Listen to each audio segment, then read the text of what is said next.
బాప్తిస్మం అంటే ఏమిటి అని బైబిల్ని మనం చూడగలిగితే రోమీలకు రాసిన పత్రిక 6వ అధ్యాయము 3-4 వచనాలు మనం చూసినప్పుడు, క్రీస్తు యేసులోనికి బాప్తిసం పొందిన మనమందరము ఆయన మరణంలోనికి బాప్తిసం పొందుతామని మీరు ఎరుగరా?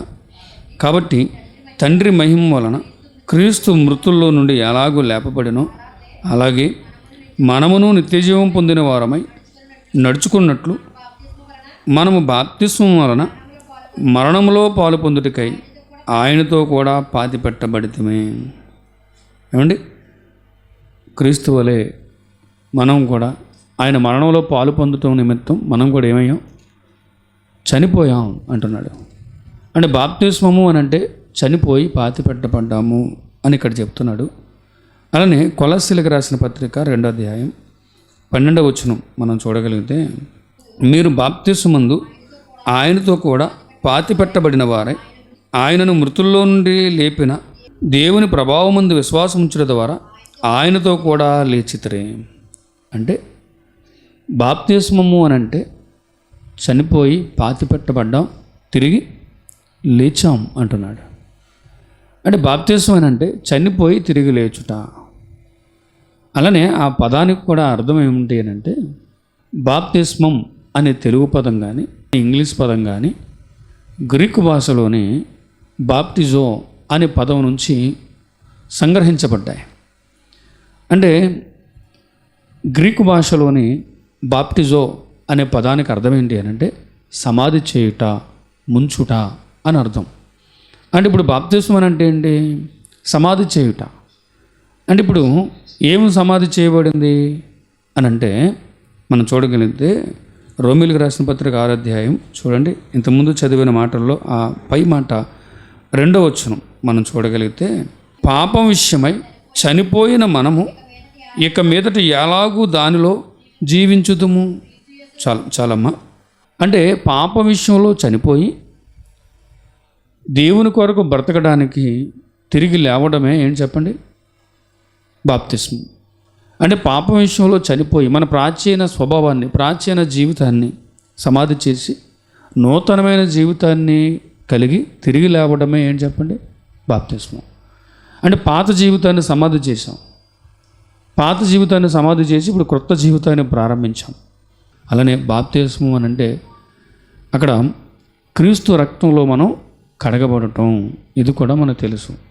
అంటే మన ప్రాచీన స్వభావం, మన పాప జీవితాన్ని మనం క్రీస్తు రక్తంలో కడుక్కుంటున్నాం. ప్రభువైన యేసుక్రీస్తు వారు పాపముల క్షమాపణ కొరకు ఏం చేశారు? తన ప్రాణాన్ని అర్పించారు, తన రక్తాన్ని చిందించారు. కాబట్టి సర్వమానవాళి పాప ప్రక్షాళనకు ప్రభువైన యేసుక్రీస్తు వారు రక్తం చిందించారు. ఆ రక్తంలో మన పాపాన్ని ఏం చేసాం? కడుక్కున్నాం. అంటే మనకు బదులుగా ప్రభువైన యేసుక్రీస్తు వారు మన పాపములకు బదులుగా ఆయన తన ప్రాణాన్ని అర్పించారు, మనకు బదులుగా ఆయన శిక్ష అనుభవించాడు. ఏమంటే ఇవన్నీ మనకు తెలిసిన విషయాలు. అంటే బాప్తిస్మం అని అంటే పాత జీవితాన్ని సమాధి చేసి కొత్త జీవితాన్ని ప్రారంభించటం. ఇది అంతరంగంలో జరిగితే సరిపోదు, ఇది భౌతికంగా మనకు ఒక ఆనవాలు ఉండాలి. కాబట్టి దేవుడు ఈ బాప్తిస్మ కార్యక్రమాన్ని ఏర్పాటు చేయడం జరిగింది. కాబట్టి బాప్తిస్మం అంటే ఏంటో మీకు అర్థమైంది అనుకుంటున్నాను. తర్వాత తెలుసుకోవాల్సిన ముఖ్యమైన విషయం ఏంటి అని అంటే, బాప్తిస్మం ఎందుకు తీసుకోవాలి? ఏమండి, ఇంతవరకు మనం చూసిన విషయాన్ని బట్టి మనకు అర్థమైంది ఏంటి? బాప్తిస్మం అని అంటే చనిపోయి తిరిగి లేచుట, సమాధి చేయబడి, అంటే మన పాత జీవితాన్ని సమాధి చేయబడి తిరిగి నూతనమైన జీవితం కలిగిన వారికి తిరిగి లేపబడుట, ఇది బాప్తిస్మం అని మనకు అర్థమైంది కదా.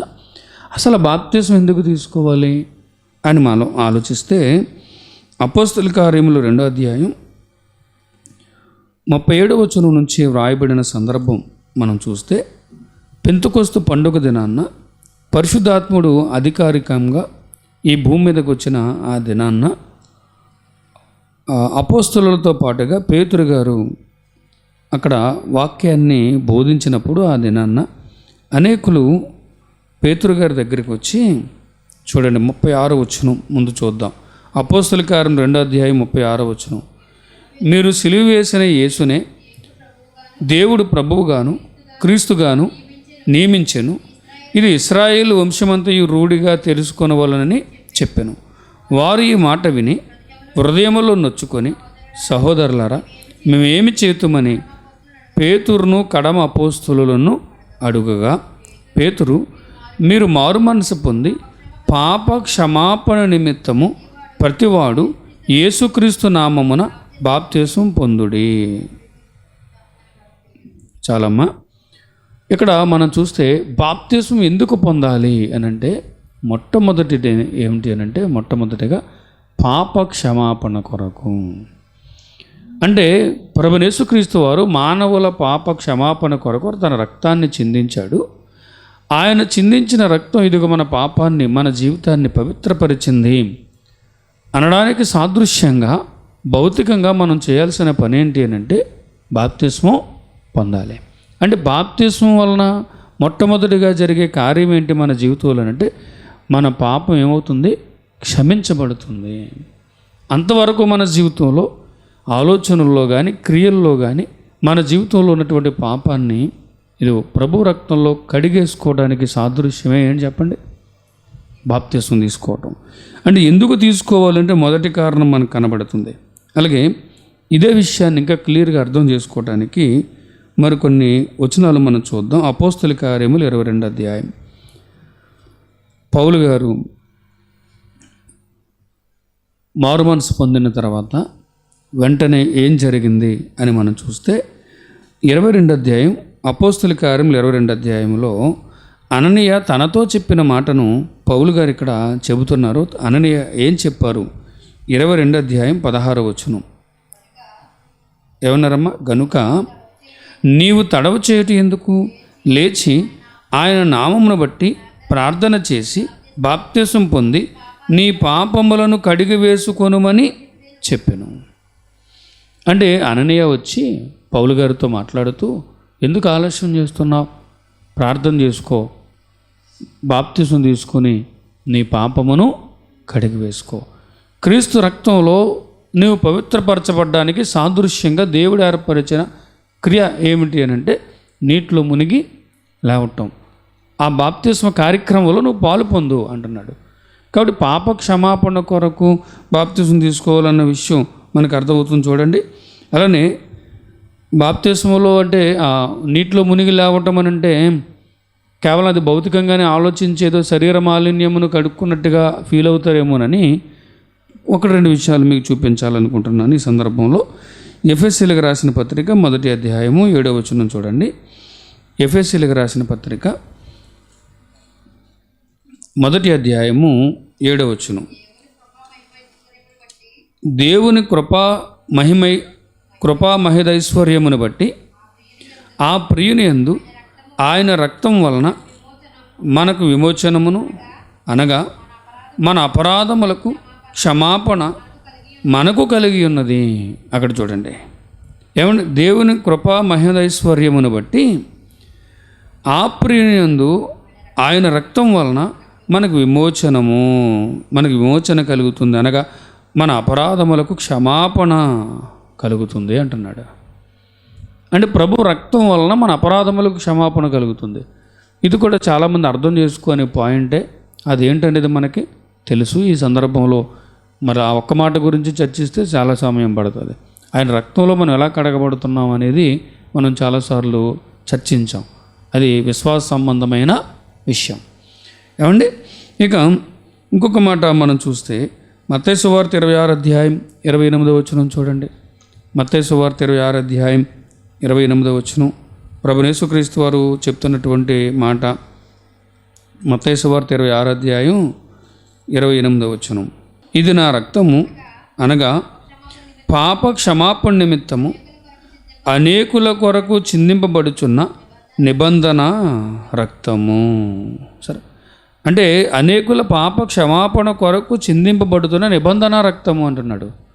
అంటే ఆయన రక్తం ద్వారా ఏం కలుగుతుంది? పాపక్షమాపణ కలుగుతుంది అని మనకు స్పష్టంగా అర్థమైంది. అలానే మీరు రాసుకుంటున్నారు కాబట్టి ఈ రెఫరెన్సులు మీకు ఇస్తున్నాను ఎక్కువ, ఏమంటే సమయం కేటాయించి. 1 యోహాను పత్రిక 1వ అధ్యాయము 7వ వచనం చూడండి. 1 యోహాను పత్రిక 1వ అధ్యాయం 7వ వచనం చూడండి. అయితే ఆయన వెలుగులోనున్న ప్రకారము మనమును వెలుగులో నడిచిన ఎడల మనం అన్యోన్య సహవాసము గలవారమై ఉందుము. అప్పుడు ఆయన కుమారుడిని యేసు రక్తము ప్రతి పాపము నుండి మనలను పవిత్రులనుగా చేయను. అంటే బాప్తిస్మం ఎందుకు తీసుకుంటున్నాము అని అంటే మన పాప క్షమాపణ కొరకు. అంటే ప్రభు యేసుక్రీస్తు వారి రక్తంలో కడగబడ్డానికి సాదృశ్యంగా మనం బాప్తిస్మం తీసుకుంటున్నాం అని మనకు అర్థమవుతుంది. అలానే యూదులకు అర్థమయ్యే భాషలో యూదులకు అర్థమయ్యే మాట ఒకటి చెప్తున్నాడు. ఏమండి? హెబ్రీయులకు రాసిన పత్రిక 13వ అధ్యాయం. హెబ్రీయులకు రాసిన పత్రిక 13వ అధ్యాయం 12వ వచనం చూడండి. హెబ్రీయులకు రాసిన పత్రిక 13వ అధ్యాయం 12వ వచనం. కావున యేసు కూడా తన స్వరక్తము చేత ప్రజలను పరిశుద్ధపరచుటకై గవిని వెలుపట శ్రమ పొందెను. ఏమండి? సరే, తన స్వరక్తము చేత ప్రజలను పరిశుద్ధపరచుటకై ఆయన శ్రమ నొందెను, తన రక్తాన్ని చిందించెను, తన ప్రాణాన్ని అర్పించెను అని చెప్తున్నాడు. తన స్వరక్తము చేత అంటే యేసుక్రీస్తు వారి రక్తం చేత మనుషులకు ఏమొచ్చింది? పాప క్షమాపణ వచ్చింది. ఏమండి? కాబట్టి బాప్తిస్మం ఎందుకు తీసుకోవాలి అంటే మొదటి పాయింట్ ఏంటి చెప్పండి? రక్షణ కొరకు. ఎందుకు అదే పాప క్షమాపణ కొరకు. ఏమండి? ఇక రెండవది బాప్తిస్మం ఎందుకు తీసుకోవాలి అనే దానిలో రెండో విషయం ఏంటంటే రక్షణ కొరకు. ఎందుకంటే మన పాపం క్షమించబడడం వలన మనం దేనికి అర్హులం అవుతాం? నిత్య జీవానికి అర్హులం, పరలోకం చేరుకోవడానికి అర్హులం.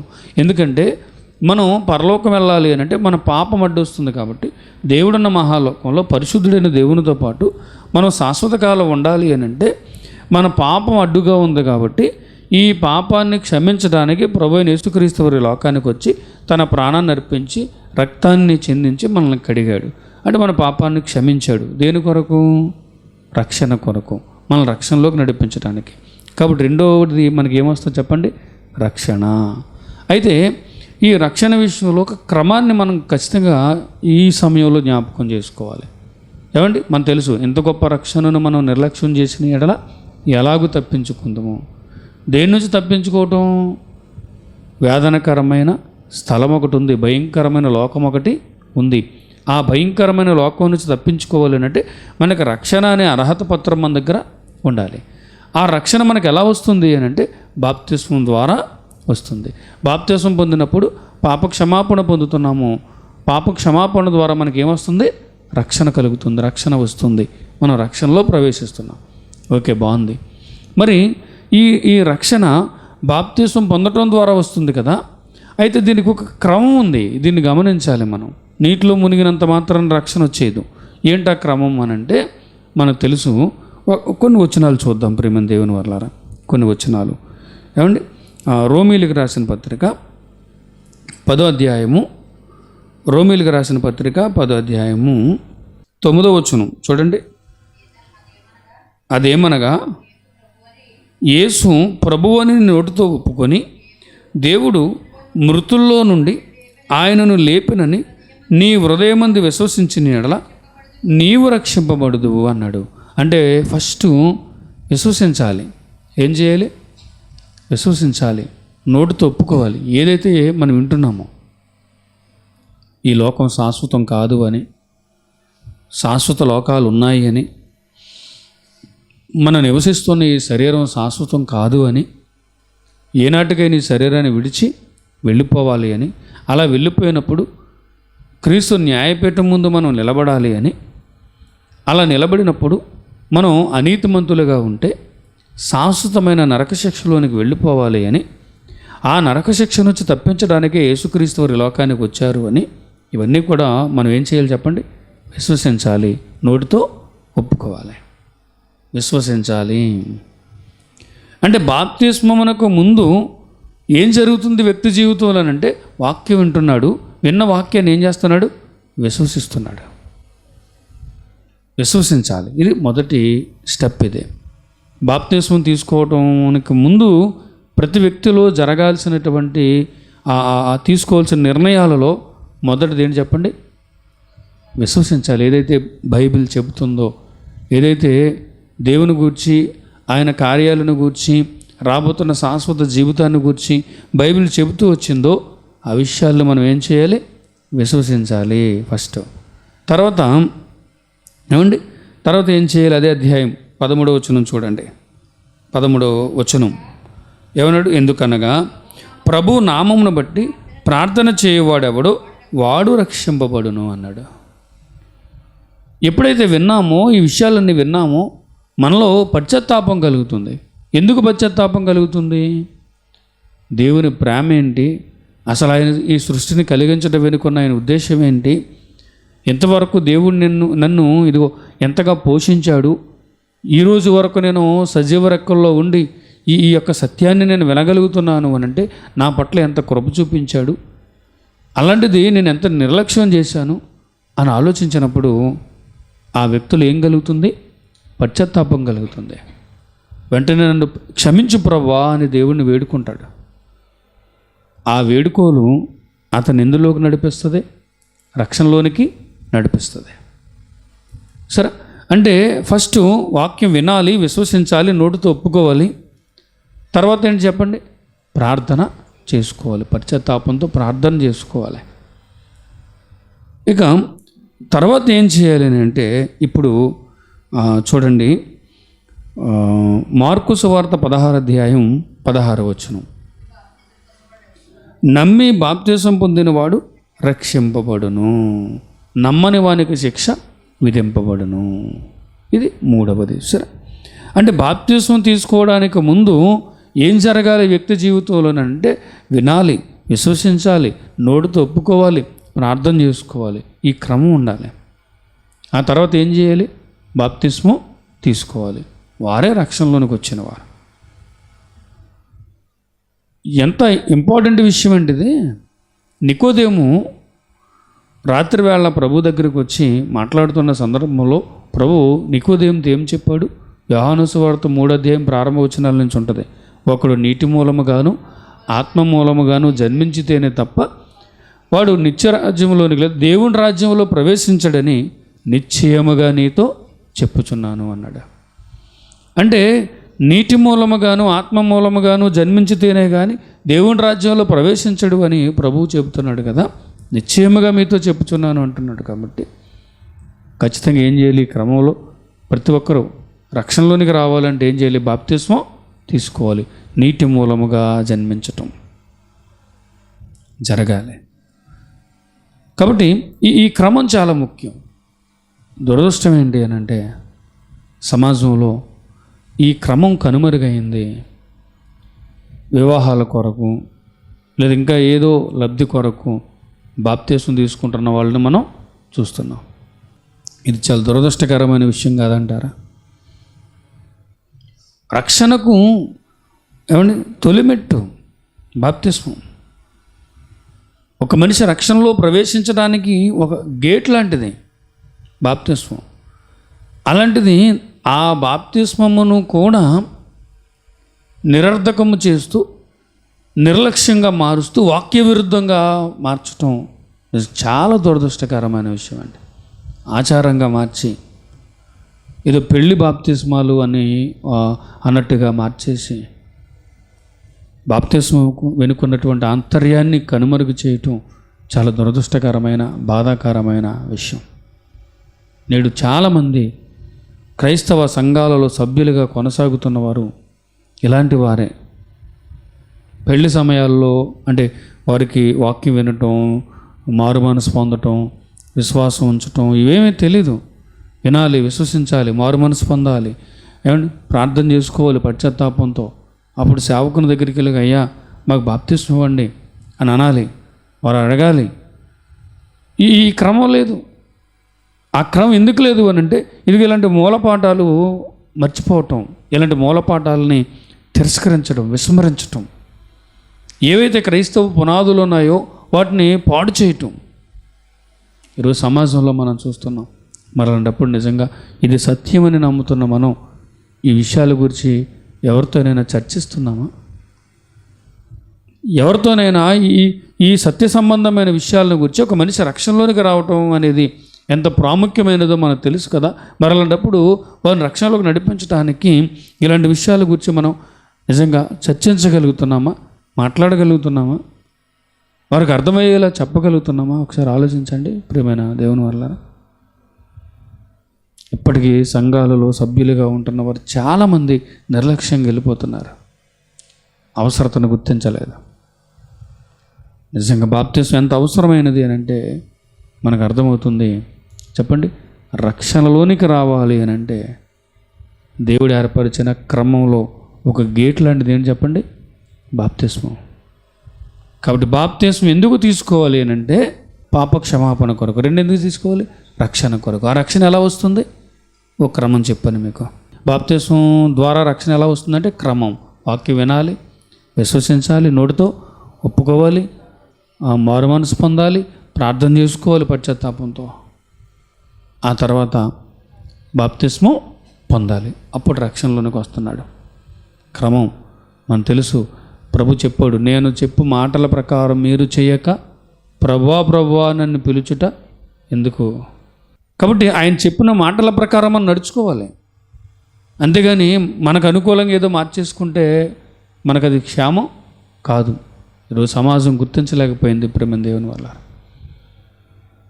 ఇక ఇంకొక విషయం ఏమంటే, రక్షణ అనేది బాప్తిస్మం వల్ల మనకి ఏం కలుగుతుంది అనేది మనం ఆలోచిస్తూ ఇంకొక విషయాన్ని గురించి మనం చూడగలిగితే, చూడండి, అపోస్తుల కార్యములు 2వ అధ్యాయం 38-39 వచనాల్లో పేతురు గారు, మీరు మారుమనసు పొంది పాప క్షమాపణ నిమిత్తము ప్రతివాడు యేసుక్రీస్తు నామమున బాప్తిస్మం పొందుడి, అప్పుడు మీరు పరిశుద్ధాత్మను వరమును పొందుదురు.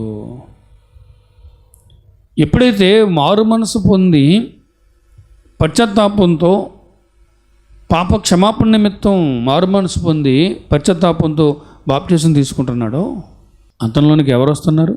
పరిశుద్ధాత్ముడు. దీన్నే పేతురు గారు ఏమన్నారు? ఈ విషయాన్ని పరిశుద్ధాత్మ వరం అన్నాడు. ఏంటి అసలు ఈ విషయం అని అంటే ప్రభు ముందే చెప్పాడు. ఏమన్నాడు? వేరొక ఆదరణకర్త అనగా సత్యస్వరూపియగు ఆత్మ మీకు అనుగ్రహించబడును, మీ వద్దకు వచ్చును. ఇదిగో తండ్రి నా పేరట పంపబోవు ఆత్మ అన్నాడు. అంటే పరిశుద్ధాత్ముడు మీ మీదకి వస్తాడు, మీలోనికి వస్తాడు అని ముందే చెప్పాడు. ఆ విషయాన్ని ఇక్కడ జ్ఞాపకం చేస్తూ పరిశుద్ధాత్ముడు మనలోనికి రావడం అనేది ఎలా జరుగుతుంది అంటే పేతురు గారు చెప్తున్నారు, బాప్తిస్మం పొందటం ద్వారా. బాప్తిస్మం పొందడం ద్వారా పరిశుద్ధాత్ముడు మనలోకి వస్తాడు. పరిశుద్ధాత్ముడు ఎందుకు రావాలి? ఎందుకు రావాలి అని అంటే ప్రేమ దేవుని వలన చూడండి, ఒక మాట మనం చదువుదాం. అక్కడ రోమీయులకు రాసిన పత్రిక 8వ అధ్యాయం 26వ వచనం చూడండి. 26వ వచనం నుంచి, అటువలే ఆత్మయు మన బలహీనతను చూచి సహాయం చేయుచున్నాడు. ఏలయనగా మనం యుక్తముగా ఎలాగూ ప్రార్థన చేయవలెనో మనకు తెలియదు గనుక ఉచ్చరింప సఖ్యము కాని మూలుగులతో ఆత్మ తానే మన పక్షమున విజ్ఞాపన చేయుచున్నాడు. మరియు హృదయములను పరిశోధించేవాడు ఆత్మ యొక్క మనసు ఏదో ఎరుగును. ఏలయనగా ఆయన దేవుని చిత్త ప్రకారము పరిశుద్ధుల కొరకు విజ్ఞాపన చేయుచున్నాడు. ఎవరు ఆయన అంటే? ఎవరు? పరిశుద్ధాత్ముడు. పరిశుద్ధాత్ముడు మన పక్షాన తండ్రితో మాట్లాడుతున్నాడు, తండ్రి అయిన దేవునికి విజ్ఞాపన చేస్తున్నాడు. చివరికి అక్కడ చెప్తున్న మాట ఏంటంటే అసలు యుక్తముగా ఎలా ప్రార్థన చేయాలో కూడా మనకి తెలియదు అంటున్నాడు. ఇక్కడ మన పక్షాన్న దేవునికి విజ్ఞాపన, తండ్రికి విజ్ఞాపన చేస్తున్నాడు పరిశుద్ధాత్ముడు. అంటే రక్షణలోకి వచ్చిన మనం దినం వరకు తిరిగి లోకంలో కలిసిపోకుండా మనల్ని మనం భద్రపరుచుకోవడం అనేది మన శక్తి మనకి సరిపోదు. కాబట్టి మనం తిరిగి లోకంలో కలిసిపోకుండా మనకి ప్రొటెక్షన్గా దేవుడు ఎవరినిచ్చాడు? పరిశుద్ధాత్ముడినిచ్చాడు. సరే, ఆయన ప్లాన్ చూడండి అసలు. ఇదిగో వీరు లోకాశల్లో పడి తమ జీవితాలను మలినం చేసుకున్నారు, తమ స్వభావం మారిపోయింది. ఇప్పుడు వారు నిలకడగా ఉండాలి అని అంటే, విశ్వాసంలో నిలకడగా ఉండాలి అంటే, భక్తి జీవితంలో నిలకడగా ఉండాలి అని అంటే, ఇదిగో నేను అనుగ్రహించిన యథార్థత, నీతి వారు మరణదినం వరకు కాపాడుకోవాలేనంటే వారికి నేను ప్రొటెక్షన్ ఇవ్వాలి. అని ఆలోచించి ఎవరిని మనకు తోడుగా ఇచ్చాడు? పరిశుద్ధాత్మను. అందుకే మనిషి కుమారుని విషయంలో చేసిన దూషణకైనా క్షమాపణ ఉంటుంది, కానీ పరిశుద్ధాత్మ విషయంలో చేసే దూషణకు క్షమాపణ లేదు. ఈ యుగమందైనను రాబో యుగమందైనను క్షమాపణ లేదన్నాడు. ఎందుకంత ఏమండి పరిశుద్ధాత్ముడికి అంత ప్రాధాన్యత ఇచ్చాడు దేవుడు అని అంటే, ఎందుకంత ప్రాధాన్యత ఇచ్చాడు? ప్రభువైన యేసుక్రీస్తు వారు శరీరధారికి లోకానికి వచ్చాడు కాబట్టి ఆయన ఎవరైనా దేవుడు అని ప్రకటిస్తున్నప్పుడు అర్థం చేసుకోకపోవచ్చు. ఆయన నరునిగా కనబడుతున్నాడు, మనిషి రూపంలోకి ఆయన వచ్చేసాడు, సాధారణ పరిస్థితుల్లో ఆయన కనబడుతున్నాడు కాబట్టి ఆయన ఎవరైనా అపార్థం చేసుకోవచ్చు. కాబట్టి ఆ విషయంలో క్షమిస్తానంటున్నాడు. కానీ పరిశుద్ధాత్ముడు చేసే కార్యాలు ఏవైతే ఉన్నాయో వాటిని ఎవరైనా దూషిస్తే వారికి ఈ యుగమందైనను రాబో యుగమందైనను క్షమాపణ లేదు, ఆ పాపానికి క్షమాపణ లేదంటున్నాడు. దీని గురించి కూడా గతంలో వివరంగా చెప్పాను. ఎవరైనా లైవ్లో ఉంటున్న వాళ్ళు ఈ పాయింట్ అర్థం కాలేదనుకుంటే దయచేసి ఛానల్లో ఉంటుంది, వినండి. ఏమండి, కాబట్టి ప్రియమైన దేవుని వర్లరా, బాప్తిస్మం ద్వారా ఏమి లభిస్తుంది మనకి అని అంటే పాపక్షమాపణ లభిస్తుంది, రక్షణ లభిస్తుంది, తర్వాత ఏం చెప్పండి, పరిశుద్ధాత్మ వరము లభిస్తుంది. పరిశుద్ధాత్ముడు మనకు వరంగా వచ్చేస్తున్నాడు. సరే, కాబట్టి ఈ విషయాల్లో మనం చాలా క్లియర్గా ఉండాలి. సమాజానికి ఈ విషయం మీద అవగాహన కల్పించాలి. ఎందుకంటే మనంతట మనం నీతిగా మనం లోకాన్ని జయించటం అనేది అంత సాధారణమైన విషయం కాదు. అందుకే మనల్ని బలపరచడానికి మనకు తోడుగా దేవుడు ఎవరినిచ్చాడు? పరిశుద్ధాత్మని ఇచ్చాడు. కాబట్టి ఈ విషయాలు మనం బాగా అర్థం చేసుకోవాలి. ఏమండి, కాబట్టి బాప్తిస్మం ద్వారా మనకు లభించేది ఏమిటి అని అంటే 3 ప్రధాన విషయాలు. ఏం చెప్పండి? పాపక్షమాపణ, రక్షణ, పరిశుద్ధాత్మ వరము. పరిశుద్ధాత్ముడు మనకు వరముగా లభిస్తున్నాడు, వరముగా ఇస్తున్నాడు, గిఫ్ట్గా ఇస్తున్నాడు. ఏమండి, కాబట్టి ఇంతవరకు మనకి ఏమర్థమైంది అని అంటే బాప్తిస్మం అనగానే ఏమిటి? రెండేంటి చెప్పండి? బాప్తిస్మం ఎందుకు తీసుకోవాలి, అలానే ఇక్కడ రక్షణ పొందటానికి అని చెప్పిన పాయింట్లు, రక్షణ వస్తుందన్న పాయింట్లు ఎన్ని మీకు చెప్పాను? ఒక 3-4 పాయింట్లు చెప్పాను కదండి. అందులో వాటంతటికీ మూలం ఏంటి అని అంటే దేవుని కృప. ఏముండాలి? దేవుని కృప. అంటే మనం నోటితో ఒప్పుకోవాలి, విశ్వసించాలి, అలానే ప్రార్థన చేయాలి, అలానే మారు మనసు పొంది ప్రార్థన చేయాలి, అలాగే బాప్తిస్మం పొందాలి. ఇది ఈ క్రమం ఉన్నది చూసారా? ఈ క్రమం అంతా మన జీవితంలో నెరవేరడానికి దేవుడు ముందుగానే తన కృపచేత ఏం చేశాడు? రక్షణను సిద్ధం చేసి ఉంచాడు. అందుకే తన కృపచేతనే మనం రక్షింపబడితేమే అంటాడు. కాబట్టి ఇవన్నీ మనకు అర్థమయ్యాయి ఇంతవరకు. తర్వాత ప్రియమైన దేవుని వల్లరా మరొక ముఖ్యమైన విషయం, ఎప్పుడు పొందాలి? బాప్తిస్మం ఎప్పుడు తీసుకోవాలి? ఇది కూడా చాలామందికి క్లారిటీ ఉండదు. బాప్తిస్మం ఎప్పుడు తీసుకోవాలి అని అంటే కొన్ని ఉదాహరణలు మనం బైబిల్లో మనం చూద్దామండి. అపోస్తుల కార్యములు 8వ అధ్యాయం, అపోస్తుల కార్యములు 8వ అధ్యాయము, అపోస్తుల కార్యములు 8వ అధ్యాయంలో మీకు అక్కడ 26వ వచనం నుంచి ఇథియోపియా దేశానికి చెందినటువంటి ధనాగారాధిపతి అంటే ఆర్థిక శాఖ మంత్రి నపుంసకుడు, ఆ ఆర్థిక శాఖ మంత్రి యెరూషలేముకు వచ్చి దేవుని ఆరాధించి తిరిగి తన దేశానికి వెళుతూ ఉండేవాడు. ఆ క్రమంలో ఒకరోజు తన రథం మీద ప్రయాణంలో ఉండగానే యెషయా గ్రంథాన్ని చదువుకుంటున్నప్పుడు ఒక సందర్భాన్ని గురించి చదువుతున్నప్పుడు ఆ మార్గ మధ్యంలోనే వెళుతున్నటువంటి ఫిలిప్పు, నీవు చదువుతున్న సందర్భం నీకు అర్థమైందా అని అడిగాడు. ఎవరైనా దారి చూపించకపోతే నాకు ఎలా అర్థమవుతుంది అని చాలా చక్కగా వినమ్రతతో సహృదయంతో మాట్లాడాడు. ఎవరు? నపుంసకుడైన ఆ ఆర్థిక శాఖ మంత్రి, ఇథియోపియా దేశానికి చెందిన ఆ ఆర్థిక శాఖ మంత్రి.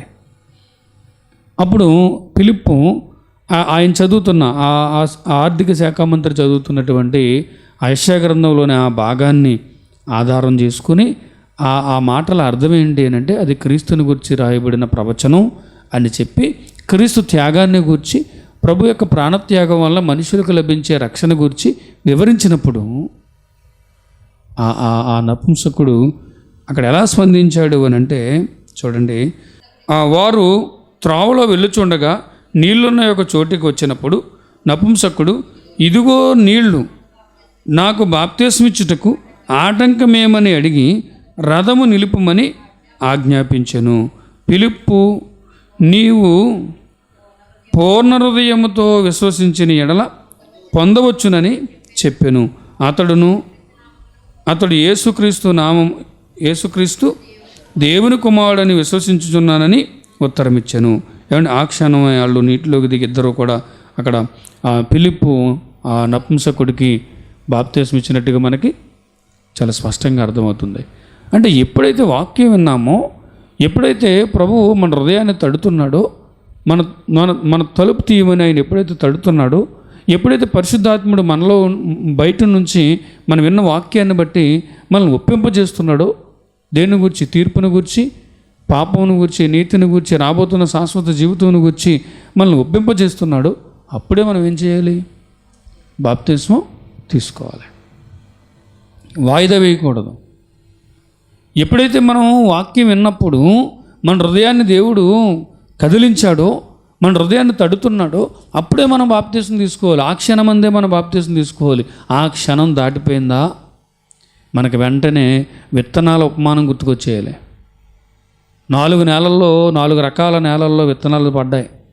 అవి 4 రకాల నేలలు అంటే వ్యవసాయం గురించి చెప్పలేదు ప్రభు, 4 రకాల హృదయాల గురించి చెప్పాడు, 4 రకాల వ్యక్తుల గురించి చెప్పాడు. మంచి నేలను పడిన విత్తనాల వలె మనం ఫలించాలి అని అంటే ఆ క్షణం అందే ఏం చేయాలి చెప్పండి? మనం కొన్ని నిర్ణయాలు తీసుకోవాలి. వాయిదా వేసామా దుష్టుడు వస్తాడు, ఆ విన్న విత్తనాలని, ఆ మాటల్ని ఏం చేస్తాడు? ఎత్తుకొని పోతాడు. కాబట్టి వాయిదా వేయకూడదు. ఎప్పుడైతే మనం విన్నామో, మన హృదయం కదిలించబడిందో అప్పుడే నిర్ణయం తీసుకోవాలి. దేవుని సేవకుని దగ్గరికి వెళ్ళి, అయ్యా నేను బాప్తిస్మం పొందుతాను, నేను దేవుని కొరకు బ్రతకాలి అని నిర్ణయం తీసుకున్నాను అని ఆ క్షణమందే అతను తగిన ఆలోచనతో బాప్తిస్మం తీసుకోవాలి. వాయిదా వేసాడంటే ఏమవుతాడు చెప్పండి? నెమ్మదిగా విన్న వాక్యాన్ని ఏమవుతాడు? మర్చిపోతాడు, బలహీనపడిపోతాడు. ఎక్కడైనా చూడండి బైబిల్లో, ఎప్పుడైతే మారు మనసు పొందారో, ఏ క్షణం వాక్యం వాళ్ళ దగ్గరికి వచ్చిందో ఆ క్షణంలోనే బాప్తిస్మం పొందుకోవటం మనకు కనిపిస్తుంది. చూడండి, మరికొన్ని ఉదాహరణలు చూద్దాం. పౌలు గారి ఉదాహరణ ఒకసారి మనం చూద్దాం. అపోస్తుల కార్యములు 22వ అధ్యాయం, పౌలు గారి సందర్భమే ఒకసారి మనం చూద్దాం. అక్కడ అపోస్తుల కార్యములు 22వ అధ్యాయం 16వ వచనం చూడండి. 16వ వచనం, అననీయ పౌలు గారిది ఏం చెప్తున్నాడో చూడండి. కనుక నువ్వు తడవు చేయుట ఎందుకు? లేచి ఆయన నామమును బట్టి ప్రార్థన చేసి బాప్తిస్మం పొంది నీ పాపములను కడిగి వేసుకొనుము. అక్కడ ఏమంటున్నాడు? నీవు తడవు చేయుట ఎందుకు? ఆలస్యం చేయటం ఎందుకు? ఆలస్యం చేయొద్దు, వెంటనే ఇది నువ్వు ప్రార్థన చేసుకో, నీ పాప క్షమాపణ కొరకు బాప్తిస్మం పొందుకో అన్నాడు. వెంటనే పొందుకున్నాడు, లేకపోతే తర్వాత ఎప్పుడైనా పొందుకున్నాడా? వెంటనే బాప్తిస్మం పొందుకున్నాడు పౌలు గారు. సార్ తడవ చేయుట ఎందుకు అంటాడు? తడవ చేయుట ఎందుకు? ఆలస్యం ఎందుకు అంటాడు? సార్ ఏ క్షణమందైతే ఎప్పుడైతే సత్యాన్ని విన్నాడో ఆ క్షణంలోనే, ఎప్పుడైతే సంపూర్ణంగా దేవుని చిత్తం అతనికి అర్థమైందో, దర్శనం చూశాడు, ప్రభు మాట్లాడని అర్థమైంది, కళ్ళు కనబడట్లేదు, ఏమంటే ఏ గందరగోళంలో ఉన్నాడు. ఎప్పుడైతే ఆ గందరగోళానికి కారణమేంటో అననీయ ద్వారా విన్నాడో అప్పుడే ఏం చేశాడు? బాప్తిస్మం తీసుకున్నాడు. అందుకే ఏమంటాడు? తడవ చేయుట ఎందుకు? ఆలస్యం చేసే విషయం కాదండి ఇది. ఏమన్నాడు? నరుని ఆయువు గడ్డి పువ్వు లాంటిది, ఆవిరి లాంటిది. ఆవిరి లాంటి జీవితం అండి మనది భూమి మీద. అలాంటిది ఒక మంచి నిర్ణయం తీసుకున్న తర్వాత, సత్యాన్ని విన్న తర్వాత, సువార్తను విన్న తర్వాత, ఒక మంచి నిర్ణయం తీసుకున్న తర్వాత ఆలస్యం చేస్తే లోపు ఏమవుతుంది చెప్పండి? రక్షణలోనికి ఎలా రాగలుగుతాడు? సరే, రక్షణకు ద్వారముగా బాప్తిస్మంని ఏర్పాటు చేసినప్పుడు మరి ఆ బాప్తిస్మం నిర్లక్ష్యం చేయటం, ఆయన ఆజ్ఞ నెరవేర్చినట్టు ఎలా అవుతుంది? ఆజ్ఞాతిక్రమమే పాపం. సరే, కాబట్టి విన్న వెంటనే బాప్తిస్మం తీసుకోవాలి. చాలామంది బాప్తిస్మం విషయంలో నిర్లక్ష్యంగా ఉంటున్నారు. చాలామంది కొన్ని సంఘాలకు వెళ్తూ ఉన్నప్పుడు వారి సేవకులు ప్రార్థన చేయమన్నప్పుడు నిజంగా అక్కడ ఉన్న సేవకులు చెప్పే పాయింట్ ఏంటంటే, చాలామంది యవనస్తులు ఉన్నారండి బాప్తిస్మం తీసుకోవాల్సిన వాళ్ళు, వారు బాప్తిస్మాల కొరకు ప్రార్థన చేయండి. వారి మనసు మారాలి అని, తగిన నిర్ణయం తీసుకోవాలని, త్వరితగతిన ఇదిగో వారు సత్వరమైన నిర్ణయాలు తీసుకుని చురుగ్గా వారు బాప్తిసం పొందుకోవడానికి ఇదిగో వారు ముందుకు రావాలని మీరు ఏం చేయాలి? ప్రార్థన చేయండి అంటున్నారు. ఆ యవనస్తులు చాలామంది బాప్తిసం తీసుకొని వాళ్ళు సంఘాల్లో సభ్యులుగా ఉండిపోతున్నారు అని అంటే వారు నిజంగా ఎంత నిర్లక్ష్యంలో ఉన్నారు. కాబట్టి గమనించండి, బాప్తిసం తీసుకోవడం అనేది వాయిదా వేసేది కాదు. అది వెంటనే వాక్యం విన్న వెంటనే తీసుకోవాల్సినటువంటి నిర్ణయం. అలానే ఇంకొక సందర్భం మనం చూస్తే అపోస్తల కార్యములు 16 అధ్యాయం 25-33 వచనాల మధ్య రాయబడినటువంటి సందర్భం. జైలర్, చెరసాల అధిపతి మారు మనసు పొందినటువంటి సందర్భం మనకు తెలుసు కదండి. ఆ సందర్భంలో వారు చూడండి, అక్కడ ఆ రాత్రి అందే అని ఉంటుంది చూడండి, 33వ వచనం చూడండి. రాత్రి ఆ గడియలోనే అతడు అతన్ని తీసుకొని వచ్చి వారి గాయములను కడిగెను. వెంటనే అతడును అతని ఇంటి వారును బాప్తిస్మము పొందిరి. వెంటనే అతడును అతని ఇంటి వారందరూ బాప్తిసం. వెంటనే అనడా ఆ రాత్రి వేళ, ఆ అర్ధరాత్రి వేళ బాప్తిసం తీసుకున్నారు అని అంటే ఎంత నమ్మారండి వాళ్ళు రక్షణను. ఎప్పుడైతే అది విన్నారో, అమ్మో ఇంకో గంటలో నేను చనిపోతే నేను రక్షణకు వెలుపులు ఉన్నవాడిగా చచ్చిపోతాను కదా అని ఎంత సీరియస్గా తీసుకున్నారు చూడండి. వాళ్ళు ఎంత గొప్పగా వారు విశ్వసించారండి. సరే, అంటే వెంటనే ఎందుకు తీసుకున్నారు? వెంటనే ఎందుకు ఈ కార్యక్రమం జరుగుతుంది అని అంటే మరుక్షణం ఏమవుతుందో తెలియదు, మరుసటి దినం వరకు ఉంటామో ఉండమో తెలియదు, ఏ క్షణాన్నైనా ఊపిరి ఆగిపోవచ్చు. కాబట్టి ఊపిరి ఆగిపోయే ముందే ఏం చేయాలి? బాప్తిస్మం తీసుకుని రక్షణలోనికి వచ్చేయాలి. ఇది ఆజ్ఞ, దేవుడు ఏర్పరిచిన క్రమం, విధానం.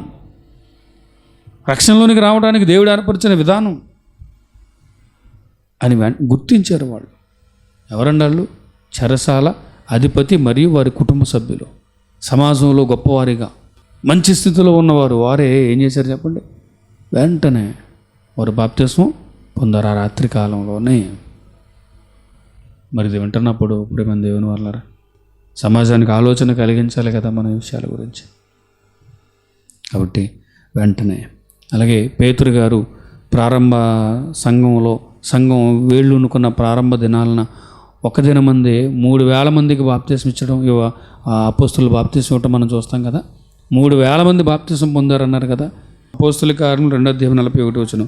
కాబట్టి అతని వాక్యము అంగీకరించిన వారు బాప్తిసం పొందిరి. ఆ దినమందు ఇంచుమించు 3,000 మంది చేర్చబడిరి. ఒక్క దినాన్నే ఎంతమంది బాప్తిసం తీసుకున్నారంట? 3,000 మంది. 3,000 మంది సత్వర నిర్ణయం తీసుకుని చక్కగా బాప్తిసం తీసుకున్నారంటే ఒకసారి ఆలోచించండి. వారు ఏం చెప్పుంటారు అపోస్తులు ఆ రోజు వారికి?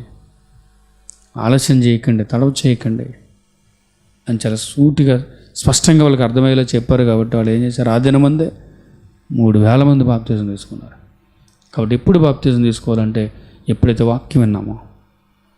ఇప్పుడు ఈ మాటలు వింటున్నవారు, ఎవరైనా ఈ మాటలు వింటున్నవారు బాప్తిసం గురించి ఆలోచిస్తున్నప్పుడు ఇంకా ఒకవేళ బాప్తిసం తీసుకోకపోతే వెంటనే వాళ్ళకి అర్థం అవ్వాల్సిన విషయం ఏంటంటే, అమ్మో నేను ఇమీడియట్గా ఏం చేయాలి? బాప్తిసం తీసుకోవాలి.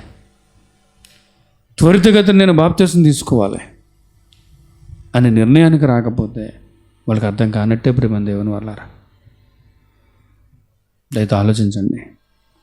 ఏమండి, ఎప్పుడు బాప్తిసం తీసుకోవాలి అని అంటే చెప్పండి? వెంటనే. ఎప్పుడైతే వాక్యం విన్నామో వెంటనే ఆలస్యం చేయకుండా ఏం చేయాలి? బాప్తిసం తీసుకోవాలి. తర్వాత పాయింట్, బాప్తిసం ఎలా తీసుకోవాలని బైబిల్లో చాలా స్పష్టంగా వ్రాయబడింది. లేదా ఆ సందర్భాలు, జరిగిన సంఘటనలు మనకు సాక్ష్యం ఇస్తున్నాయి అని అంటే మనం చూడగలిగితే మత్తయి సువార్త 3వ అధ్యాయం ప్రారంభ వచనాల నుంచి మనం చూసినప్పుడు యోహాను గారు బాప్తిసం ఇస్తున్న సందర్భం మనకు కనబడుతుంది. ఆయన ఎక్కడిస్తున్నాడు చూడండి. 3వ అధ్యాయము అక్కడ 1 నుంచి 6 వచనాలు మనం చూస్తున్నప్పుడు 6వ వచనంలో చూడండి, తమ పాపములను ఒప్పుకొనుచు యోర్దాను నదిలో అతని చేత బాప్తిసం పొందుచుండరు. ఎక్కడ? నదిలో బాప్తిసం పొందుచున్నారు. అంటే సమాధి చేయబడ్డానికి సాదృశ్యంగా పరిపూర్ణంగా వారు నీటిలో మునిగినంత నీరు ఉండాలి. అందుకే పిలుపు నపుంసకుడు చూడండి, వాడు నీటిలోనికి దిగిరి. ఆ సందర్భాలు చూసారా? ఎలా పొందాలి బాప్తీసం? ఎలా అని అంటే వారు ఏం చేయాలి? నీటిలో ముంచబడాలి. నీటి మూలముగా అన్నాడని 4 నీళ్లు చల్లటం ఏవో ఉన్నాయి కదండి. జెండా కింద నుంచి పోవటం, కొన్ని సంస్థలు ఉన్నాయండి, ఒక జెండా పెడతారు, ఆ జెండా కింద నడిచెళ్ళిన వాళ్ళందరూ కూడా ఏమైనట్టంట? బాప్తీసం పొందినట్టు. కొన్ని డినామినేషన్స్ ఉన్నాయి, ఏవో కొన్ని నీళ్లు చల్లుతారు. అక్కడ బైబిల్ ఎక్కడైనా అలా ఉందండి? సరే, బాప్తిస్మము అని అంటే అర్థమే ఏంటి చెప్పండి? ముంచుట, లేదా పాతి పెట్టుట, లేదా సమాధి చేయుట. ముంచబడాలి. ఎలా పొందాలి అని అంటే ముంచబడాలి అని మనకు అర్థమవటానికి ఆ నదిలో బాప్తిస్మం ఇవ్వటం మనకు అర్థమవుతుంది. చూసారా? అలా ఇంకొక సందర్భం మనం చూస్తే యోహాను సువార్త 3వ అధ్యాయం, యోహాను సువార్త 3వ అధ్యాయం 22-23 వచనాలు చూడండి. యోహాను సువార్త 3వ అధ్యాయం 22-23 వచనాలు. అటు తర్వాత యేసు ఆ శిష్యులతో కూడా యోదయ దేశమునకు వచ్చి అక్కడ వారితో కాలము గడుపుచు బాప్తిస్మిచ్చుచు ఉండెను. సలీము దగ్గరనున్న ఐనోనను స్థలమున నీళ్లు విస్తారముగా ఉండెను గనుక యోహాను కూడా అక్కడ బాప్తిస్మిచ్చుచు ఉండెను. జనులు వచ్చి బాప్తిస్మము పొందిరి. ఐనోనను స్థలము దగ్గర నీళ్లు విస్తారముగా ఉన్నాయి. నీళ్లు విస్తారముగా ఉన్నాయి కాబట్టి అక్కడ బాప్తిస్మం ఇచ్చారు. ఏమండి? కాబట్టి బాప్తిస్మం ఎలా పొందాలి అని అంటే 3 సందర్భాలు మనకి స్పష్టంగా సాక్ష్యం ఇస్తున్నాయి. యోహాను గారు యోర్దానులో బాప్తిస్మం ఇచ్చారు. ప్రభువైన యేసుక్రీస్తు వారు సమక్షంలో శిష్యులు ఐనోనను స్థలములో విస్తారమైన నీళ్లు ఉన్న చోట బాప్తిస్మం ఇస్తున్నారు. నపుంసకునికి పిలుపు ఏమండి వారు నీటిలోనికి దిగిరి అని రాయబడింది. నీళ్ళున్న చోటకు వారు వచ్చినప్పుడు ఏమండి ఆ ఒక సరస్సు లేకపోతే నదో ఆ నీటిలోనికి దిగి ఏం చేశారు? అతనికి బాప్తిస్మం ఇచ్చాడు పిలుపు గారు. కాబట్టి ముంచబడాలి. ఎలా పొందాలి అని అంటే ముంచబడాలి. ఏమండి మన సౌలభ్యం కొరకు ఏదో మనం మనకు ఈజీగా ఉంటుందని ఏదో కొత్త విధానాన్ని మనం ప్రవేశపెట్టాల్సిన అవసరం ఏమీ లేదు. ముంచబడాలి. ఏమండి మరలా ఆ చిలకరింపు బాప్తిస్మం వెనక ఏవో కొన్ని స్టోరీస్ చెప్తారు. అంటే అనారోగ్యంగా ఉన్నవారు, ఏమంటే చావు బతుకుల్లో ఉన్నవారు, వారికి ఏమండి అలాగే భయంకరమైన చర్మ వ్యాధులు ఉన్నవారు, నీటిలో ముంచడానికి వీలు లేదు అనే చర్మ వ్యాధులు ఉన్నవారు, ఇలాంటి వారి కొరకు అలాంటి బాప్తిస్మం వచ్చింది అని కొంతమంది చెబుతున్నారు. మరి అలా అయితే మరి అన్ని బాగున్నవాడు ఎందుకు అలా తీసుకుంటున్నాడు? ఏమండి భయంకరమైన చర్మ వ్యాధి వచ్చింది, వాళ్ళ నదిలో ముంచితే బాగోదు, ఒప్పుకోరు, ప్రమాదం అనుకుందాం. అలాంటి వ్యాధులు ఉన్నప్పుడు వారు రక్షణ కొరకు చిలకరింపు బాప్తిస్మం ఇచ్చారు అనుకుందాం. అప్పుడు మరి అన్నీ బాగున్నవాడికి ఏమొచ్చింది? సమస్య ఏమొచ్చింది? ఎందుకు వాక్యానికి విరుద్ధంగా వెళ్ళాలి? కాబట్టి బైబిల్లో చాలా స్పష్టంగా రాయబడిన సంఘటనలు ఏం చెప్తున్నాయంటే నీటిలో ఏమవ్వాలి? ముంచబడాలి. బాప్తిస్మం పొందడం అంటే ఏంటి చెప్పండి? ముంచబడాలి. ఎలా పొందాలి అని అంటే నీటిలో ముంచబడాలి, నీటిలో మునిగి తిరిగి లేవాలి. ఇలా పొందాలి బాప్తిస్మం అని మనకు అర్థమవుతుంది. తర్వాత మరో కీలకమైన విషయం, ఏ నామమున బాప్తిస్మం పొందాలి? తండ్రి, కుమార, పరిశుద్ధాత్మ నామములోనా, యేసు నామములోనా? ఏ నామంలో బాప్తిస్మం పొందాలి అనేది ఒక పెద్ద చర్చనీయాంశం అండి క్రైస్తవ సమాజంలో. రెండు విభిన్న వర్గాలు ఉన్నాయి. 2 విభిన్న వర్గాలు ప్రధానంగా. ఒకటి తండ్రి, కుమార, పరిశుద్ధాత్మ నామంలో బాప్తిస్మం పొందాలి అని. 2 యేసునామంలోనే బాప్తిస్మం పొందాలి అని. తండ్రి, కుమార, పరిశుద్ధాత్మ నామంలో పొందాలి అని ఎవరు చెప్పారు? ప్రభువైన యేసుక్రీస్తు వారు చెప్పారు. మత్తయి సువార్త 28వ అధ్యాయం 18-19 వచనాల్లో మనకు ఉంటుంది. తండ్రి యొక్కయు, కుమారుని యొక్కయు, పరిశుద్ధాత్మ యొక్కయు నామంలోనికి వారికి బాప్తిస్మం ఇవ్వండి అన్నాడు ప్రభువైన యేసుక్రీస్తు వారు. అయితే అపోస్తలులు యేసునామంలో బాప్తిస్మం ఇవ్వటం మనం చూస్తాం. కాబట్టి యేసునామంలోనే బాప్తిస్మం ఇవ్వాలని ఒక వర్గం, తండ్రి, కుమార, పరిశుద్ధాత్మ నామంలోనే ఇవ్వాలని ఒక వర్గం. 2 విభిన్న వర్గాలు, ప్రధాన వర్గాలను మనం చూస్తాం క్రైస్తవ సమాజంలో. అయితే ఏ నామంలో ఇవ్వాలి అని మనం ఆలోచించినప్పుడు సూటిగా ఒక సమాధానం ఏంటి అని అంటే తండ్రి, కుమార, పరిశుద్ధాత్మ నామంలోనే ఇవ్వాలి. అయితే మరి శిష్యులు యేసునామంలో ఎందుకు ఇచ్చారు అని అంటే అక్కడ ఆనాటి యూదులు కానీ ఆనాటి సమాజం కానీ క్రీస్తును స్వీకరించట్లేదు, వాళ్ళు క్రీస్తును అంగీకరించట్లేదు.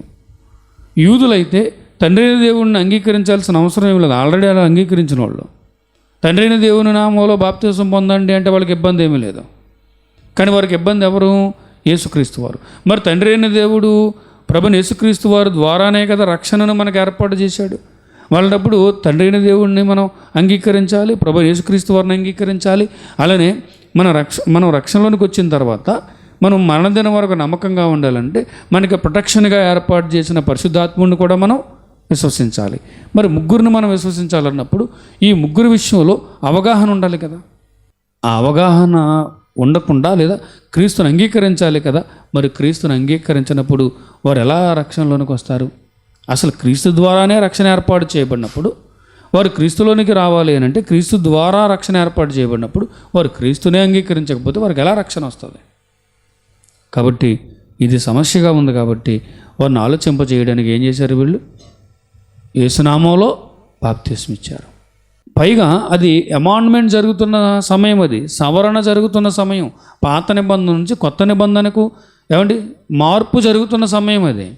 అప్పుడు కాస్త ముందు వెనక అవుతాయి. ఉదాహరణకి కొర్నేలి సందర్భంలో కొర్నేలి ఇంటి వారి మీదకి ముందుగా పరిశుద్ధాత్ముడు వచ్చాడు. పేతురు గారు వెళ్ళి వారికి వాక్యం చెప్పినప్పుడు వారి మీద ఎవరు వచ్చారు? పరిశుద్ధాత్ముడు వచ్చాడు. ముందుగా పరిశుద్ధాత్ముడు వచ్చాడు. అప్పుడు పేతురు గారు అంటారు, పరిశుద్ధాత్ముడు వారి మీదకి వచ్చిన తర్వాత ఇంక వీళ్ళ బాప్తిసం తీసుకోవడానికి ఎవరు ఆటంకపరచగలరు? బాప్తిసం తీసుకోమని ఆజ్ఞాపిస్తాడు. అంటే ముందు వెనక అవుతున్నాయి చూడండి అక్కడ. నిజానికి బాప్తిసం ద్వారా పాపక్షమాపణ, రక్షణ, పరిశుద్ధాత్మ వరం అంటే పరిశుద్ధాత్ముడు వస్తాడు. ఎందుకంటే ఏం చెప్పాడు అపోస్తుల కార్యంలో 2:38 మీరు మారు మనసు నుండి పాపక్షమాపణ నిమిత్తం బాప్తిస్మం పొందండి, అప్పుడు పరిశుద్ధాత్మ వరం మీకు పరిశుద్ధాత్ముడు మీ మీదకి వస్తాడని చెప్పాడు. అంటే బాప్తిస్మం పొందితే వస్తాడు పరిశుద్ధాత్ముడు మనలోనికి. కానీ ఇక్కడేం జరిగింది చూడండి. అపోస్తుల కార్యములు 10:48 చూడండి. అందుకు పేతురు, మనవలే పరిశుద్ధాత్మ పొందిన వీరును బాప్తిస్మం పొందకుండా ఎవడైనను నీళ్లను ఆటంకపరచగలడని చెప్పి. అంటే ముందు ఎవరు వచ్చారు వీళ్ళ మీదకి? పరిశుద్ధాత్ముడు వచ్చాడు. ఆ తర్వాత బాప్తిస్మం. ఆ మాటలు, ఆ సందర్భాలు అర్థం చేసుకోవాలి. కాబట్టి ఇక్కడ చూస్తే ప్రియమైన దేవుని వాళ్ళరా, పరిశుద్ధాత్ముడే వారి మీదకి వచ్చిన తర్వాత వారి నీళ్ళకి ఆటంకపరచడం ఏంటంటున్నాడు. అలాగే ఇంకో కీలకమైన విషయం మీకు చూపిస్తాను. అపోస్తుల కార్యములు 19 ప్రారంభోచనలో మీకు ఎఫెసు అనే ప్రాంతం కనిపిస్తుంది. ఆ పట్టణంలో ఏం జరిగిందంటే పౌలు గారు ఆయన బృందం సువార్త ప్రకటించుకుంటూ వెళ్తున్నప్పుడు పౌలు గారు వారిని అడుగుతాడు, మీరు పరిశుద్ధాత్మను పొందుతారా అని అడుగుతారు. వాళ్ళు అంటారు, పరిశుద్ధాత్ముడు ఉన్నాడన్న సంగతే మాకు తెలియదు అంటారు. మరి మీరు బాప్తిసం పొందారంటే మేము బాప్తిసం పొందాం అంటారు. మరి ఎలా పొందారంటే యోహాను గారు ఇచ్చిన బాప్తిసం మేము పొందామంటారు. మరి యోహాను గారు ఎవరి నామాలు ఇచ్చాడు? తండ్రి నామాలు ఇచ్చాడు. తండ్రిని గూర్చి చెబుతూ మారు మనసు పొందమని మారు మనసు నిమిత్తం బాప్తిసం ఇచ్చాడు. ఎవరు? బాప్తిసం ఇచ్చే యోహాను గారు. కాబట్టి ఇప్పుడు పౌలు గారు ఏం చేశారో చూడండి. పౌలు గారు వారు ఆ మాటలు విని ప్రభుని యేసు నామమున బాప్తిస్మము పొందిరి. సరే, ఏ నామంలో ఇచ్చారు మరల ఇక్కడ పౌలు గారు వాళ్ళకి? యేసునామంలో ఈ పౌలు గారు లేదా ఆయనతో పాటు ఉన్నవారు ఎఫెసు పట్టణస్థులకి యేసునామములు ఇచ్చారు. ఎందుకు యేసునామములు ఇచ్చారు? వారు ఆల్రెడీ తండ్రి నామంలో బాప్తిసం పొందారు. ఇప్పుడు పరిశుద్ధాత్మ గురించి అవగాహన లేదంటున్నారు వీళ్ళు. కాబట్టి పరిశుద్ధాత్మని గురించి అవగాహన కల్పించి ఎవరి నామాలు ఇచ్చారు? యేసునామాలు. అంటే చట్టం అమలవుతున్న రోజులు. ఇప్పుడు చట్టం అమలైపోయింది, పరిపూర్ణంగా వాక్యం అప్పగించబడింది, అపోస్తుల ద్వారా వాక్యం స్థిరపరచబడింది, సంఘం పునాదులు స్థాపించబడ్డాయి. ఇప్పుడు మనం ఒకరేమో యేసునామంలో, ఒకరేమో పరిశుద్ధాత్ముడు ముందుగా వచ్చేయాలని, లేదా ఇంకొకటి ఇది అది ఇవి ఎందుకు చెప్పండి? మనకి ప్రభువు యేసుక్రీస్తు వారు ఇచ్చిన ఆజ్ఞ మనకి ఇప్పుడు ఏంటి చెప్పండి? అమలవ్వాలి. ఏంటది? తండ్రి యొక్కయు కుమారుని యొక్కయు పరిశుద్ధాత్మ యొక్కయు నామమున బాప్తిస్మం పొందాలి. అలానే మరొక విషయం ఏంటి అని అంటే, ఇప్పటికే క్రీస్తు నామంలోనూ లేదా తండ్రి కుమార పరిశుద్ధాత్మ నామంలోనూ బాప్తిసం పొందిన వారు ఎవరైనా ఉంటే వారు గందరగోళానికి గురవ్వాల్సిన అవసరం లేదు. ఎందుకంటే ఇక్కడ తండ్రి యొక్కయు కుమారుని యొక్కయు పరిశుద్ధాత్మ యొక్కయు నామమున బాప్తిసం ఇవ్వాలి అనేది ఇవ్వాలి. అది ఎవరి పాత్ర? ఇచ్చేవారి పాత్ర, ఇచ్చేవారి బాధ్యత, ఇచ్చేవారు తీసుకోవాల్సిన జాగ్రత్త. కానీ పొందుకున్నవారి జాగ్రత్త ఏంటి? పొందుకుంటున్న వారు జాగ్రత్త ఏంటి? వాక్యం వినాలి, విశ్వసించాలి, మారుమనసు పొందాలి, ప్రార్థన చేసుకోవాలి పశ్చాత్తాపంతో. నిజంగా ఇది సృష్టికర్త అయిన దేవుడు ఉన్నాడు, ఆయన మనల్ని ఎంతవరకు కాపాడుకుంటూ వచ్చాడు. మరణం తర్వాత ఆయన అధీనంలోకి వెళ్ళిపోతాం. అనీతిమంతులుగా వెళ్ళిపోతే ఆయన నీతిమంతుడు, న్యాయవంతుడు, శాశ్వతమైన శిక్షలో నేను వెళ్ళిపోవాల్సి వస్తుంది అని గుర్తెరగటం ముఖ్యం. ఏ సృష్టికర్త అయిన దేవుడు ఇదిగో నన్ను కాచి కాపాడుతున్నాడో ఆ దేవుడిని నేను పట్టించుకోలేకపోయాను, ఇక నుంచైనా ఆయన కోసం బ్రతకాలి అని నిర్ణయం తీసుకోవటం ముఖ్యం. ఇది ఎవరి పాత్ర? తీసుకుంటున్న వాని పాత్ర. ఇది ముఖ్యం.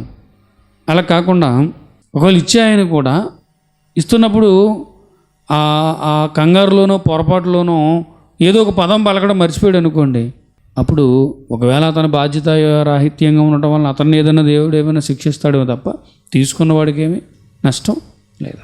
తీసుకున్న వాళ్ళు ఎప్పుడు నష్టపోతారంటే ఆచారంగా తీసుకుంటేనో, అజ్ఞానంతో తీసుకుంటేనో, మారు మనసు లేకుండా సంఘంలో ఏదో సభ్యుడిగా ఉంటాను కదా అన్నట్టుగా ప్రజల మధ్య ఏదో క్రైస్తవుడిగా చలామణి అవ్వడానికి తీసుకుంటేనో, పలానా సంస్థలో నాకు వివాహం చేయాలి అని అంటే వాళ్ళు నేను క్రైస్తవుడు అయి ఉండాలి, నీ దగ్గర క్రైస్తవుడు అనే సర్టిఫికెట్ ఉండాలి, నువ్వు బాప్తీసం తీసుకుని ఉండాలి అంటున్నారు. క్రైస్తవ పద్ధతిలో వివాహం చేసుకోవాలని అంటే నేను బాప్తీసం తీసుకోవాలి అని ఇలాంటి ఉద్దేశాలతో ఎవరైనా బాప్తీసం తీసుకుంటే వారి బాప్తీసం చెల్లదు. కాబట్టి బాగా మనం అర్థం చేసుకుంటే తండ్రి కుమార పరిశుద్ధాత్మ నామములోన యేసునామములోన అంటే చట్టం ఏం చెప్తుందంటే తండ్రి కుమార పరిశుద్ధాత్మ నామములోనే. ఒకవేళ ఈ విషయంలో ఏదైనా పొరపాటు జరిగిందా అని అంటే ఏంటా పొరపాటు అని అంటే విశ్వాసి తన విశ్వాసంలో ఏమైనా అశ్రద్ధగా ఉంటే ప్రమాదం తప్ప బాప్తిస్మం ఇచ్చే ఆయన ఈ పదాలు పలకడంలో ఏదైనా అశ్రద్ధ ఉంటే దానివల్ల పెద్ద సమస్య ఏమి. అలాగని ఎలా పడితే ఎలా ఇవ్వండి అని నేను చెప్పట్లేదు, అలా నిర్లక్ష్యంగా వ్యవహరించమని కూడా నేను చెప్పట్లేదు. కాబట్టి తండ్రి కుమార పరిశుద్ధాత్మ నామంలోనే అంటే ఒక్క మాటలో ఆన్సర్ ఏం చెప్పాలి? తండ్రి కుమార పరిశుద్ధాత్మ నామంలోనే బాప్తిస్మం ఇవ్వాలి. ఏమండి యేసునామాలు ఎందుకు ఇచ్చారు అపోస్తులు అని అంటే ఆనాటి కాలంలో తండ్రిని అంగీకరిస్తున్నారు కానీ వాళ్ళు ప్రభువుని అంగీకరించట్లేదు. కాబట్టి ఈ క్రీస్తు వల్లనే, ఈ యేసు వల్లనే, లేదా ఈ యేసే క్రీస్తు, ఈయనే మెస్సయ్య, ఈయనందు విశ్వాసం ఉంచితేనే మీకు రక్షణ అని వాళ్ళకి మరలా చెప్పటం అనేది ఏ స్థాయి వరకు వాళ్ళు తీసుకెళ్లారు అని అంటే అపోస్తులు క్రీస్తునామంలోనే యేసునామంలోనే బాప్తిస్మం ఇచ్చారు. కాబట్టి ఇప్పటికే నామం, ఏ నామంలో మీరు బాప్తిస్మం తీసుకున్నా అంటే ఏ నామం అంటే తండ్రి కుమార పరిశుద్ధాత్మ నామంలోనా క్రీస్తునామంలోనా అన్నప్పుడు మీరు కంగారు పడాల్సిన అవసరం లేదు. మీ మనస్సు ముఖ్యం, మీ నిర్ణయాలు ముఖ్యం. ఏమండి ఇంతవరకు మీకు అర్థమైంది అనుకుంటున్నాను. ఇక ప్రియమైన దేవుని వర్లరా, ఇలా చాలా విషయాలు మనం మాట్లాడుకోవచ్చు. బాప్తిస్మం ఆజ్ఞ లేదా ఆచారమా అన్నప్పుడు మనకు అర్థం కావాలి. బాప్తిస్మం ఏంటి చెప్పండి? ఆజ్ఞ. సర్వలోకమునికి వెళ్ళి సర్వ సృష్టికి సువార్తను ప్రకటించండి అని చెప్పినప్పుడు ఇది ఎవరైతే నమ్ముతారో ఇది వారికి తండ్రి యొక్కయు కుమారుని యొక్కయు పరిశుద్ధాత్మ యొక్కయు నామమున బాప్తిస్మం ఇవ్వండి అని ప్రభు అన్నాడు. అది ఆజ్ఞ. ఏదో ప్రజలలో నుంచి అలా పుట్టుకొచ్చేసిన ఆచారం కాదు, దేవుడిచ్చిన ఆజ్ఞ. కాబట్టి ఈ ఆజ్ఞను నెరవేర్చడం విషయంలో క్రైస్తవులుగా మనం అనేకులను ఆలోచింపచేయటం విషయంలో, వాక్యం విషయంలో చాలా జాగ్రత్తగా వ్యవహరించాలి. సమాజంలో ఒక ప్రాక్టీస్ ఉంది, చిన్నపిల్లలకు బాప్తిస్మం ఇవ్వటం. అసలు బాప్తిస్మం పొందేది ఎందుకండి? మీరు మార్పు నుండి బిడ్డల నుండి వారు అయితేనే కానీ మీరు పరలోక రాజ్యం చేరలేరు అన్నాడు. అంటే పసిపిల్లల లాంటి మనస్తత్వంతో బతకడానికి పాత జీవితాన్ని సమాధి చేసి నూతన జీవితం పొందుకున్నామని దానికి సాదృశ్యంగానే కదా బాప్తిస్మం పొందుకున్నాం. మరి చిన్నపిల్లలకు బాప్తిస్మం ఎందుకు? చిన్నపిల్లలు చనిపోతే నరకానికి వెళ్ళిపోతారా? ఎక్కడుంది బైబిల్లో అలాగా? చిన్నపిల్లలు చనిపోతే వారు నరకానికి వెళ్ళరు. నరకం అంటే ఏమనుకుంటున్నారండి? ఎంత బాధాకరమైన విషయం. శాశ్వత కాలం అగ్నిలో వేదన పడటం అనేది చిన్న విషయమే అండి అది. అలాంటి దాన్ని పసిపిల్లలు, చిన్నపిల్లలు చనిపోతే వాళ్ళు నరకానికి వెళ్ళిపోతారా? కాబట్టి మనిషి ఎదిగిన తర్వాత వాడి స్వభావాన్ని బట్టి ఏం చేస్తున్నాడు? పాపిగా మారిపోతున్నాడు. వాడి పాపాన్ని బట్టి, వాడి అతిక్రమ క్రియలను బట్టి నిత్యనాశనానికి వెళ్ళిపోతున్నాడు. వాడు టర్న్ అవ్వటానికి దేవుడు ఏర్పరిచిన విధానం ఏంటి చెప్పండి? బాప్తిస్మం. కాబట్టి ఎవరైతే ఆలోచించే వయసు వచ్చిందో, ఎవరైతే ఏమండి పాప స్వభావాన్ని బట్టి, వారిలో ఉన్నటువంటి ఆ అవిధేయతను బట్టి అక్రమ కార్యాలకి పాల్పడ్డారో ఆ వయసు వచ్చిన వారికి ప్రమాదం. చిన్నపిల్లలు చనిపోతే వాళ్ళు నరకానికి వెళ్ళరు. కాబట్టి చిన్నపిల్లలకి బాప్తీసం ఇవ్వాల్సిన అవసరం లేదు, ఎందుకంటే వారు పాపులు కాదు. చిన్నపిల్లలు ఏమండి నరకానికి వెళ్ళిపోయే స్థితిలో వాళ్ళు లేరు. కాబట్టి ఇది మనం అర్థం చేసుకోవాలి. దీన్ని బట్టి ఆలోచించినప్పుడు చిన్నపిల్లలకు బాప్తీసం ఇవ్వాల్సిన అవసరం లేదు. బైబిల్లో మీరు చూస్తే అపోస్తులు ఎవ్వరికీ చిన్నపిల్లలకు బాప్తీసం ఇవ్వలేదు. అలానే రెండవసారి బాప్తీసం తీసుకోవచ్చా? రెండవసారి అనే అసలు ప్రశ్నే అవసరం లేదు. ఎందుకంటే మారు మనసు లేకుండా బాప్తీసం తీసుకున్నాడు, అది బాప్తీస్మా కాదు. పెళ్లి కోసం బాప్తీసం తీసుకున్నాడు, అది బాప్తీస్మా కాదు.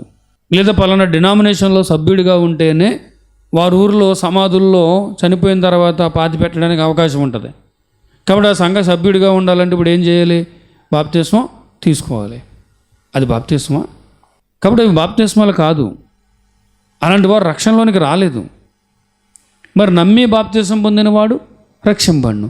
ఎవరైతే నమ్మారో, ఎప్పుడైతే నమ్మి బాప్తీసం తీసుకున్నాడో అదే బాప్తీసం. అందుకే బాప్తీస్మం ఒక్కటే అన్నాడు.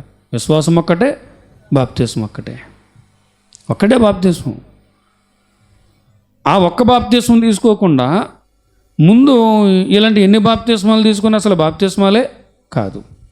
ఒకవేళ అలాంటి పరిస్థితులు ఎవరైనా ఉంటే వారు ఇప్పటివరకు బతుకున్నారు కాబట్టి వారు ఇప్పుడు ఆ అసలైన ఒక్కటైన బాప్తీసం తీసుకోవడం చాలా ఉత్తమం. ఇందులో మొహమాటం ఏమీ లేదు, ఎవరిని ఇందులో కన్ఫ్యూజన్ గురి చేసేది ఏమీ లేదు. ముందే చెప్పాను, పెళ్లి సమయంలో బాప్తీసం తీసుకున్న వాళ్ళు, తర్వాత ఏం చెప్పండి, ఏదో సర్టిఫికెట్ కొరకు బాప్తీసం తీసుకున్న వాళ్ళు, సమాధుల్లో చోటు కొరకు బాప్తీసం తీసుకున్న వాళ్ళు, మారు మనసు లేకుండా ఇందాక మనం చెప్పుకున్న క్రమం ఏదైతే ఉందో, ఇంతకుముందు మనం చూసిన క్రమం ఏదైతే ఉందో ఆ క్రమంలో లేకుండా వాక్యం వినాలి, విశ్వసించాలి, నోటు తప్పుకోవాలి, మారు మనసు పొందాలి, పశ్చాత్తాపంతో ప్రార్థన చేసుకోవాలి, అప్పుడు బాప్తిస్మం పొందాలి. ఆ క్రమంలో లేకుండా ఎవరైతే బాప్తిస్మం తీసుకున్నారో అది బాప్తిస్మం ఎలా అవుతుంది? నీటిలో మునిగినంత మాత్రాన అది బాప్తిస్మా కాదండి, బాప్తిస్మం కాదు. కాబట్టి బాప్తిస్మం ఒక్కటే. ఆ ఒక్కటైనా ఆ బాప్తిస్మం తీసుకోవాలంటే నమ్మి విశ్వసించి పశ్చాత్తాపంతో మారు మనసుతో కూడినటువంటి నిర్ణయాలతో బాప్తిస్మం తీసుకోవాలి. కాబట్టి ఇప్పుడు అలాంటి బాప్తిస్మం తీసుకున్న వాళ్ళు ఎవరైనా, అంటే ఆచార సాంప్రదాయంగా బాప్తిస్మం తీసుకున్న వాళ్ళు ఎవరైనా వచ్చి, మరి ఇలా మేము బాప్తిస్మం తీసుకున్నామండి, ఇప్పుడు నా హృదయం పొడవబడింది, నేను రక్షణలో రాలేదని అనిపిస్తుంది, మరి మేము ఏం చేయాలి అని అంటే వారికి సూటిగా చెప్పొచ్చు, ఏం చేయాలి, ఎప్పటికైనా బాప్తిస్మం తీసుకో, మారు మనసు పొందాయి. సరే, మార్పు నుందానన్న అనుభవం లేని వాళ్ళు, యాంత్రికంగా బతికేస్తున్న వాళ్ళు, నిజంగా వారు రక్షణలోకి ఎలా వస్తారు? కాబట్టి అలాంటి వారు బాప్తిస్మం తీసుకోవాలి. ఒకవేళ సమాజం అది రెండో బాప్తిస్మం అని అంటే అది వారెట్టిన పేరు, మనం పెట్టిన పేరు కాదు, సమాజం. ఎందుకంటే వాళ్ళు ఆల్రెడీ వేరే ఎక్కడో ఏదో ఉద్దేశాలతో బాప్తిస్మాలు తీసేసుకున్నారు. వాళ్ళు ఇప్పుడు సత్యాన్ని తెలుసుకున్నారు, రక్షణలోనికి రావాలి అంటే మారు మనసుతో కూడిన బాప్తిస్మం తీసుకోవాలని తెలుసుకున్నారు. ఆ ఒక్కడైనా బాప్తిస్మం పొందండి అని మనం చెప్తున్నాం. ఇప్పుడు సమాజానికి ఎలా కనపడవచ్చు? రెండోసారో మూడోసారో తీసుకున్నట్టు కనపడవచ్చు, కానీ బైబిల్ ప్రకారం బాప్తిస్మం ఒక్కటే.